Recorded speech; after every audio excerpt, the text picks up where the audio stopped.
எந்த கொலைனா இருந்தாலும் நியாயம் வேணும். எந்த எந்த கொலைனா இருந்தாலும் நீதி வேணும். பெண்களுக்கு எப்போதும் சேஃப்டி இல்ல, பாதுகாப்பு இல்ல. பெண்களால எங்கேயும் வெளிய போ முடியல. ஏன் போ முடியல?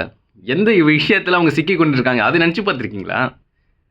இந்த சொசைட்டில இருக்கக்கூடிய பெண்களுக்காக பாதுகாப்புக்காக பேசக்கூடிய நெறைய பேரு, இத ஒண்ணு நெனச்சு பார்த்துருக்கீங்களா? பெண்களோட சேஃப்டி மொத எங்க இருக்குன்னு பார்த்தீங்கன்னா, அவர்கள நாம ஆண்கள் நாம பேசக்கூடிய அந்த கெட்ட வார்த்தையிலிருந்து தான் இருக்குதுங்க. அவங்களுக்கு ஃப்ரீடம் என்பது வேணும். ஃப்ரீடம் வேணும்னா, நாம பேசக்கூடிய வார்த்தைகள் என்பது அவங்கள இன்ன வரைக்கும் தாக்கிக் கொண்டு தான் இருக்கிறது. அந்த வார்த்தைகள வச்சு ஆண்கள் எப்பேர்ப்பட்ட வார்த்தைகள யூஸ் பண்றாங்க. பெண்களை பார்த்து எல்லா வார்த்தையும் பெண்களுக்காக மட்டும் தான் உருவாக்கப்பட்டிருக்கு. இப்ப பெண்கள் என்பவள் அடிமை. ஆண் வர்க்கம் என்பது உயர்ந்த வர்க்கம். பெண் வர்க்கம் என்பது கீழ்த்தரம். அப்ப வரக்கூடிய இளைய தலைமுறை, வரக்கூடிய சிறு குழந்தைகள் இனிமேல் வார்த்தைலாம் கேட்கும்போது, அப்ப பெண்கள தான் எல்லாமே சொல்றாங்க. பெண்களுக்கான எல்லா வார்த்தையும் இருக்குது. அப்ப பெண்கள் தான் கீழ்த்தரம். பெண்களுக்கு எல்லாம் முடியாது. இப்ப ஆண்கள் தான் உயர்ந்தவங்க. பெண்கள் என்ற தாழ்ந்தவங்கன்ற ஒரு மனப்பான்மைய நாம இன்ன வரைக்கும் விதைச்சுட்டு வரோம். அது யாராவது யோசிச்சிருக்கீங்களா? யாராவது தோணியிருக்கா?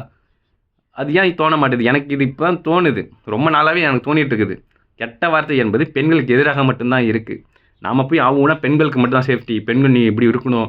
யாராவது ஆண் வந்து இங்க தொட்டானா வந்து அம்மா, அப்பாட்ட சொல்லு. எல்லாமே நம்ம பெண்களுக்காக சொல்றோமே தவிர, ஒரு ஆண் பிள்ளையோ, ஒரு ஆணிடமோ போயிட்டு, "நீ கெட்ட வார்த்தை பேசாதப்பா. பெண்கள பத்தி இப்படி பேசாதப்பா. இந்த வார்த்தைலாம் இந்த பெண்கள பத்தி எதிரான இருக்கு. பெண்களுக்காக இது ஒரு சுதந்திரத்த தரல. பெண்கள இன்ன வரைக்கும் அடக்குமுறையில வச்சுட்டு இருக்குது.